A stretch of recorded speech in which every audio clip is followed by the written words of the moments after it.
बता देंगे कि 4 है।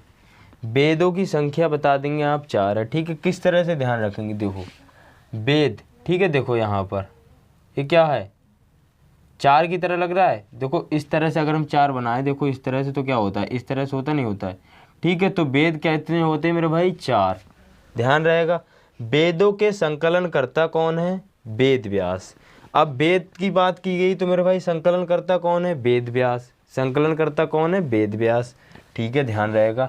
वेदों की संख्या हमने कितनी की है, 4। तो पहला कौन सा है, ऋग्वेद, फिर सामवेद, फिर यजुर्वेद और फिर अथर्ववेद।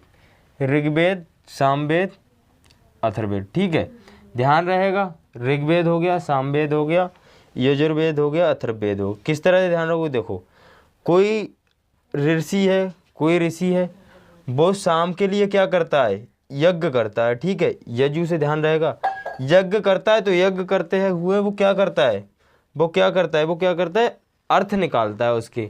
जब वो कोई ऋषि है, ऋषि शाम को क्या करेगा, यज्ञ करेगा।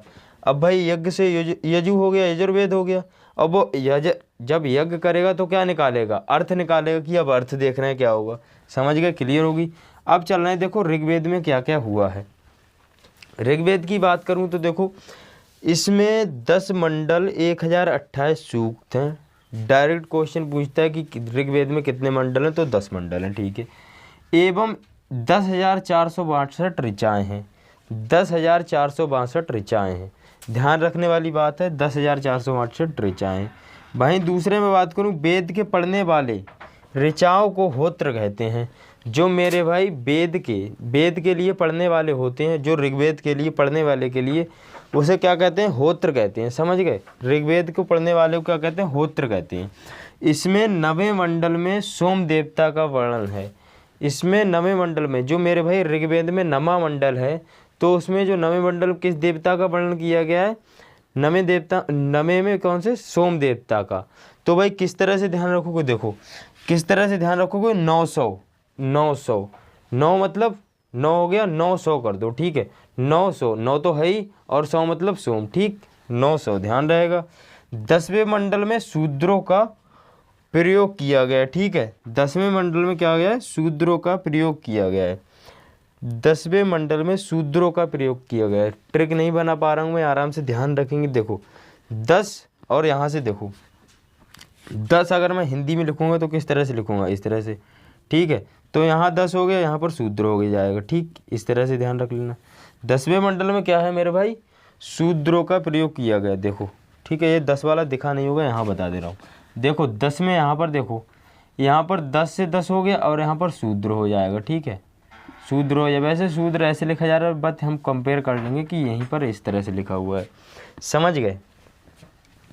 चलें अगले है, देखो ऋग्वेद में इंद्र के लिए 250 बार उल्लेख है। आपसे क्वेश्चन पूछा जाए कि ऋग्वेद में सबसे ज़्यादा कौन से देवता का वर्णन किया गया, तो मेरे भाई किसका, इंद्र देवता का। वहीं तथा अग्नि के लिए 200 ऋचाओं की रचना की गई है। मतलब कि अग्नि के लिए कितने बार प्रयोग किया गया है, 200 बार। अब देखो यहाँ पर एक क्वेश्चन पूछा जाता है कि सबसे प्राचीन वेद इसी को कहा जाता है।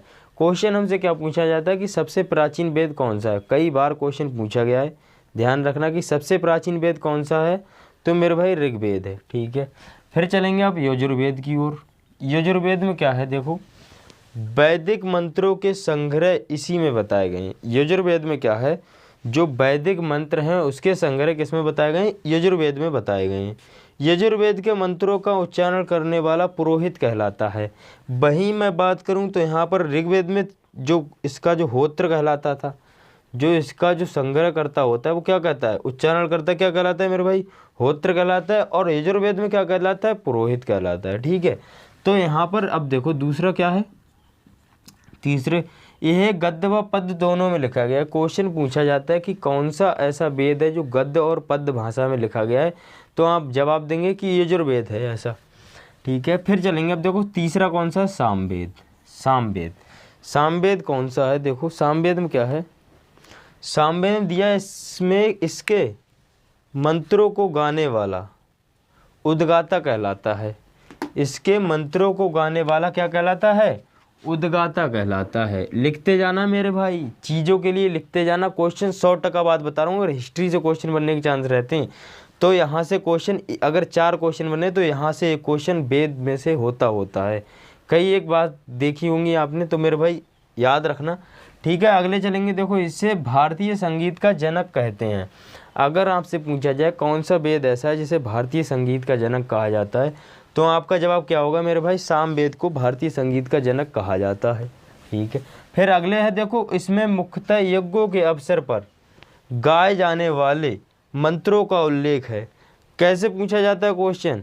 कौन सा वेद ऐसा है जिसमें यज्ञ के समय गाए जाने वाले मंत्रों का उल्लेख है? तो आप जवाब देंगे कौन सा ऐसा है जो मेरे भाई सामवेद है। समझ गए होंगे, सामवेद क्लियर है।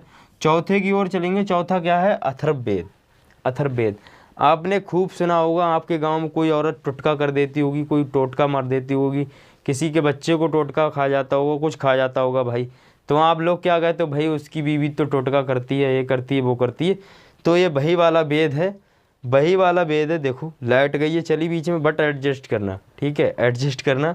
अथर्ववेद, इसे भैंसज वेद भी कहा जाता है। आपसे पूछा जाए किसे भैंसज वेद कहा जाता है, तो अथर्ववेद को भैंसज वेद कहा जाता है, ठीक है।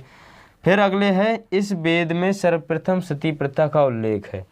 सती प्रथा का उल्लेख है। क्वेश्चन बनेगा सती प्रथा का उल्लेख कौन से वेद में? तो भाई अथर्ववेद में है। फिर है, इस वेद में जादू टोना टोटके आदि का उल्लेख है। क्वेश्चन बनता है कि जादू टोना टोटके आदि का उल्लेख कौन से वेद में? तो आप क्या जवाब देंगे कि अथर्ववेद में है। अगले बात करें, अगले है, तो इसमें चिकित्सा पद्धति व औषधियों का उल्लेख है। जैसे कि अगर क्वेश्चन बन जाए कि कौन से वेद में दवाइयों का जिक्र किया गया है, लेटेस्ट पैटर्न की बताऊं तो ऐसे करके पूछ सकता है कि कौन से वेद में दवाइयों का जिक्र किया गया है, तो आपका जवाब क्या होगा कि दवाइयों का जिक्र किस में किया गया है भाई मेरे? तो अथर्ववेद में किया गया है। इसका उपवेद शिल्पवेद है। अब आप कहेंगे भैया आपने इनके उपवेद क्यों नहीं बताया? भाई वो इम्पोर्टेंट नहीं लगे, इसलिए मैंने नहीं बताया। इसका बता दिया। देखो भाई इसका उपवेद कौन सा है? शिल्पवेद है। अथर्ववेद में परीक्षित को कुरुओं का राजा कहा गया है। अब आपसे क्वेश्चन कैसे पूछेगा कि अथर्ववेद में परीक्षित को किसका राजा कहा गया है या कुरुओं को किसका राजा बताया गया, तो आप जवाब दे देंगे परीक्षित का, ठीक है। फिर देखो अथर्ववेद सबसे नया वेद है। आपसे पूछ ले सबसे नया वेद कौन सा है, तो अथर्ववेद है। सबसे पुराना वेद पूछ ले तो मेरे भाई कौन सा बताते हो आप लोग? सबसे पुराना वेद कौन सा हो जाता है? ऋग्वेद हो जाता है, ठीक है। चीज़ें आप समझ गए होंगे आराम से, कोई दिक्कत नहीं होगी आपके लिए।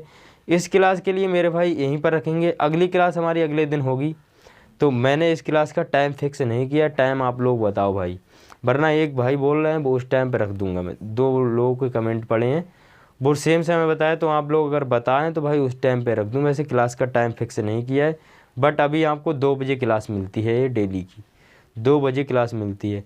अगले दिन मेरे भाई अपनी क्लास होने वाली है पॉलिटी की, तो बने रहिएगा। अगर चैनल पे नए हैं तो सब्सक्राइब जरूर करिएगा। जय हिंद, जय भारत, जय मां सरस्वती।